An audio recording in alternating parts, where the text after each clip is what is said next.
Miarabantsika tsirairavindray tonga eto amin'ny fandraisana mofinaina isika ny alarobia fa 7 volana jona ity. Misaotra an'Andriamanitra hatrany isika satria zava-dehibe no ananantsika azy ankehitriny ary ny riky dia tondra hery ho anao mandrakarivo zany. Lohanderantsika ny mofinaina io dia vavaka isika. Itony Andriamanitra atolotra ianao ny dera ny laza ny anja sy ny voninahitra. Misaotra anao izay satria zava-tsoa indray ny ahafahanay mbola mihaona aminao eto. Amangataka aminao izahay mba foazonao ny fomampananay hankasitraka voalohany indrindra anao zahay satria avy aminao ny zavatra rehetra. Fa mitenena raha eo vonika ianao anao zahay. Aminaran'i Jesosy, amen. Lohateny mofinainantsika androany dia manao hoe mamolaka ny lela. Alaina amin'ny Efesiana 4:7-20 manao hoe aoka tsy ho aloky ny vavanareo izay teny maloto fa izay tsara ho fampandrosoana arak'izay tokony hanaovana mba azahoan'ny miainy fahasoavana. Amen. Teo anatrihan'ny foronan'ny olona nararoatra ny fanomezam-pahasoavan'ny fiteny dia nanome toromarika mikasika ny fampiasana an'izany ny apôstôly. Hoy izy milaza azy manao hoe aoka tsy ho aloky ny vavanareo izay teny maloto fa izay tsara ho fampandrosoana. Ny teny maloto eto dia izay teny rehetra manimba ireo fitsipika masina sy ny fivavahana tsy misy petina. Izany hoe ny teny rehetra izay manakona ny Kristy sy mamafa ny fitiavana sy ny fangorana marina ao an-tsaina.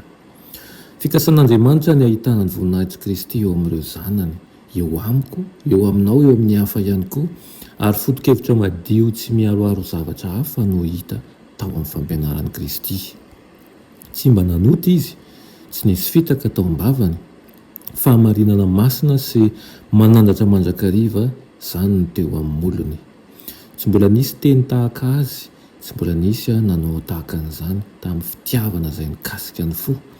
Tsy mba niala tamin'ny vavany ny fahamarinana, tamin'ny pahasahiana no nampiariarian'ny fiatsaram-belatsihan'ireo mpisorona sy ny mpanapaka dia ny fariseo sy ny sadoseo ihany koa.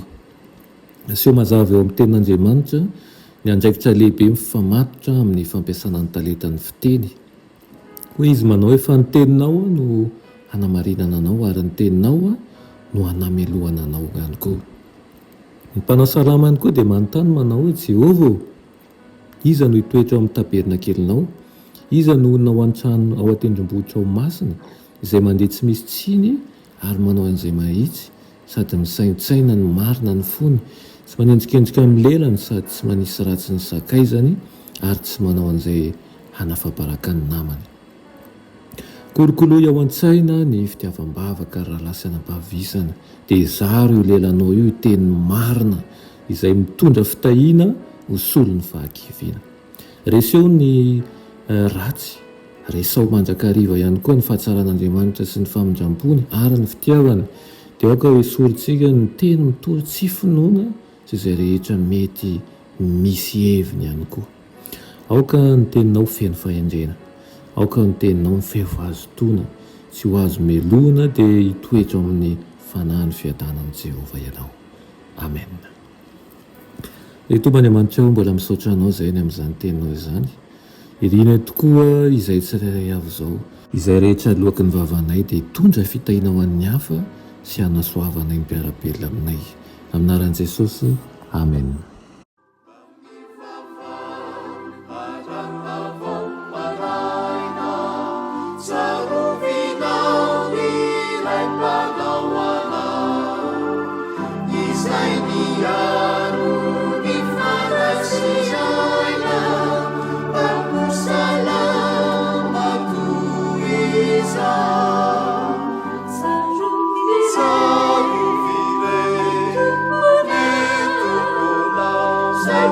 Piaro